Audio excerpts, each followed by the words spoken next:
fayadha'u 'alaihi kanafahu wa yasturuh. Sesungguhnya Allah tabaraka wa taala akan mendekatkan seorang mukmin pada saat hari berhisab, di mana semua hadir, yang pernah hidup di dunia hadir, malaikat-malaikat Allah hadir. Wa jaa'a rabbuka wal malaku saffan saffa, dan Rabbmu datang, malaikat sudah berbaris-baris. Pada hari itu dipanggil satu persatu, satu persatu dipanggil menghadap Allah. Ini dia makna menghadap Allah, untuk dihisab oleh Allah. Nabi mengatakan innallaha yudnil mu'min, Allah mendekatkan orang mukmin, wa yadha'u 'alaihi kanafah, dan meletakkan penutupnya, tirai pembatas, yasturuhu, yang akan menutup mukmin itu, sehingga hanya ada dia dan Rabbnya. Apa yang Allah katakan kepada mukmin, penduduk mahsyar tidak ada yang tahu.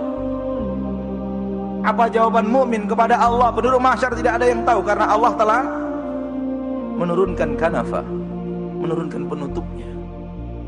Apa maknanya di sini yang bisa kita ambil? Yang makna yang kita ambil di sini hanya kita dan Allah. Maka latihanlah untuk hanya antum dan Allah, hanya antum dan Allah. Latihan untuk mencari waktu untuk beribadah yang ada hanya antum dan Allah. Rajinlah sembunyikan amal saleh. Rajinlah sholat tahajud di malam hari, karena ketika antum tahajud hanya ada antum dan Allah, di mana semua manusia tidak tahu apa yang antum kerjakan. Rajin baca Al-Quran di kesendirian. Semangat membaca Al-Quran ketika sendiri. Ketika antum sendiri hanya antum dan Allah. Ada saatnya nanti di akhirat hanya antum dan Allah. Maka latihan di dunia, saudaraku. Jangan kita hanya beramal ketika ada orang. Setelah orang tidak ada, kita pun tinggalkan amal itu. Kalau ataupun kita kerjakan amal di saat orang tidak ada, kita bermalas-malasan.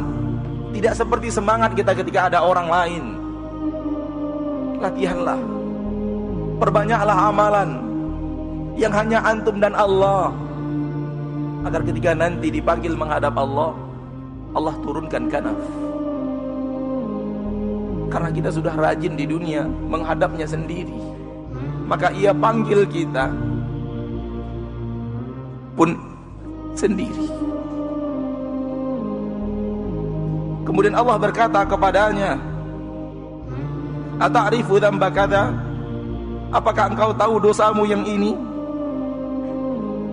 Ata'rifu dzamba kadza, apakah kamu tahu dosamu yang ini? Allah sebut dosa-dosa kita, saudaraku. Allah yang menyebutnya kepada kita, tidak menunggu laporan malaikat. Apakah kamu pernah melakukan ini? Apakah kamu masih ingat dosa yang ini, dosa yang ini, dosa yang ini? Dan berapa dosa kita? Berapa kita sudah melakukan maksiat kepada Allah? Fayaqul, ketika itu dia, seorang mukmin mengatakan, na'am, ay Rabbi, benar wahai Rabbku, benar wahai Rabbku. Setiap Allah mengatakan, bukankah engkau melakukan dosa ini? Orang mukmin menjawab, benar wahai Rabbku, benar wahai Rabbku. Hatta idza qarrarahu bidzunubi,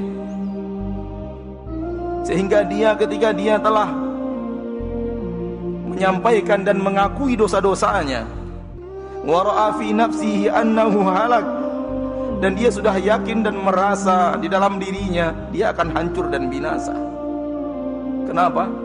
Karena terlalu banyak dosa yang Allah sebutkan kepadanya.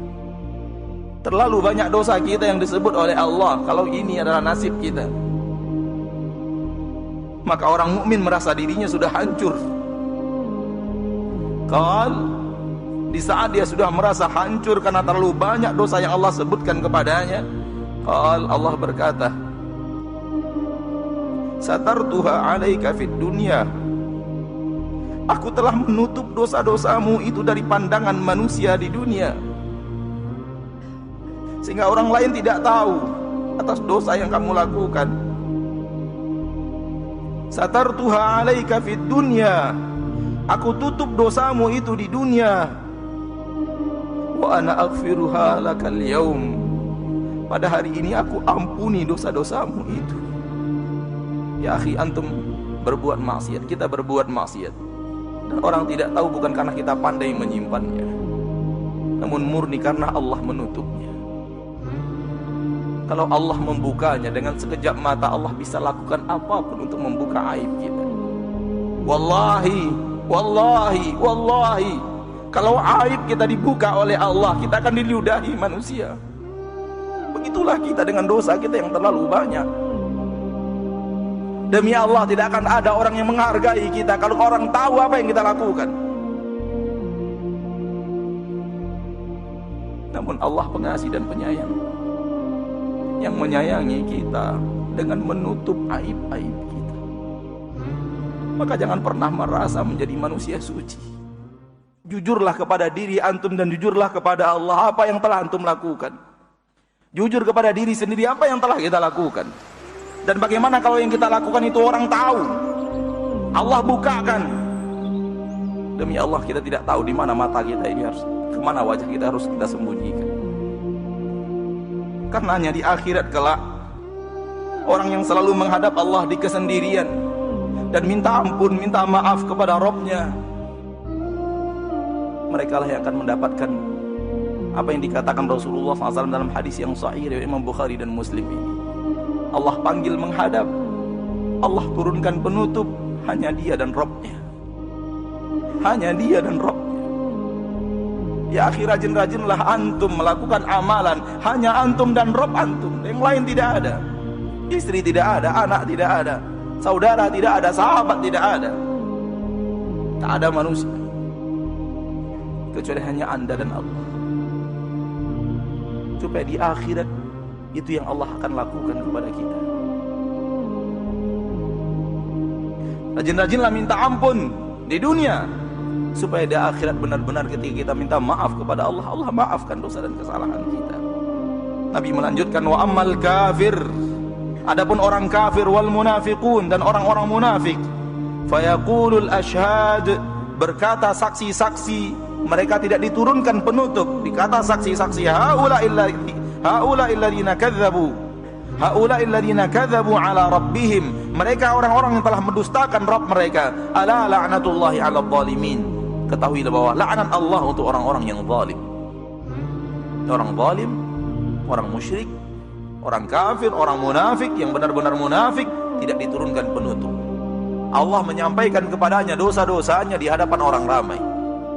Dan bukan orang ramai seramai ini, dari mulai manusia pertama Nabi Adam sampai manusia terakhir yang mati dengan datangnya hari kiamat. Mau kita letakkan di mana wajah kita ketika itu?